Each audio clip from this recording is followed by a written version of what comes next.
એમાં 16 સુત 16 શ્રીફળ રૂપે ચલાયમાન થાય છે. એમાંના 16માં મહાપુરુષ બાંધવગઢ ગાદીમાં પ્રગટ થઈ ગયા છે.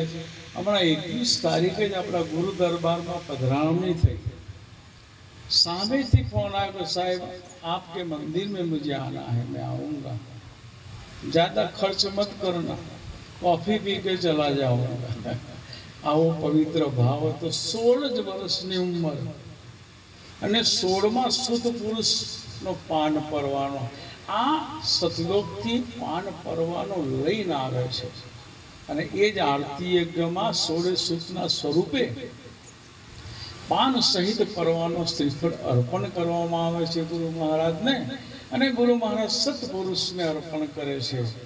અને ત્યાર પછી ચરણામૃત દરેક ભક્તને આપવામાં આવે છે અને છેલ્લે પ્રસાદ પાન અર્પણ કરવામાં આવે છે. પાન પરવાના જો જીવ પાવે, અંકુરી હોય સતલોક સિધારે.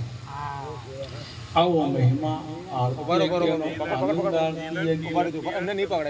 ચલાવા ચોકા સદગુરુ પરમાત્મા.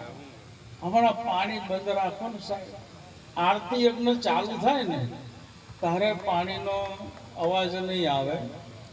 હવે તો ઘૂંટા ભરો ને તેનો હોય અવાજ નથી આવે, એટલે હમણાં બંધ રાખો. આરતી યજ્ઞ ચાલુ થાય ત્યારે તમે પાણીને પ્રસાદી વેચજો. હા, ઉનાળાનો દાડો છે, તરસ તો લાગે, એટલે હોની બતકો લઈને આવી જવાનું. એટલે એ દોડા દોડી નાખે. જો અમારી બતક અમારી જોડે છે એવું હો નહીં.